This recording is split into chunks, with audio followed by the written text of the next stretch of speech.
कोल्हापुरातील पंचगंगा हॉस्पिटलजवळ राहणाऱ्या तेजाराम माळी यांचं करवीर तालुक्यातील सांगरुळ इथं लक्ष्मी ज्वेलर्स नावाचं सराफी दुकान आहे।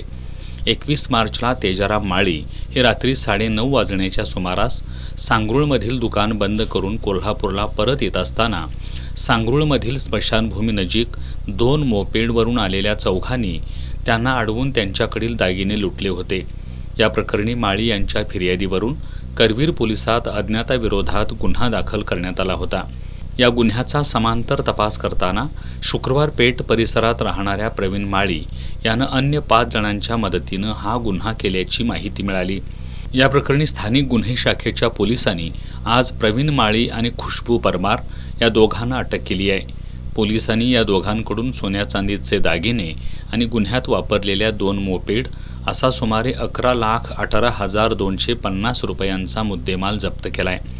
पोलिसांकडून अन्य 4 आरोपींचा शोध सुरू आहे। ही कारवाई पोलीस निरीक्षक सुशांत चव्हाण, पोलीस उपनिरीक्षक जालंधर जाधव, अंमलदार महेश पाटील, हिंदूराव केसरे, संजय कुंभार, संजय पडवळ, संतोष बर्गे, रोहित मर्दानी, वैभव पाटील, प्रदीप पाटील, सागर माने, अमित सरजे, अरविंद पाटील, संजय हुंबे आणि प्रज्ञा पाटील यांनी मिळून केली आहे।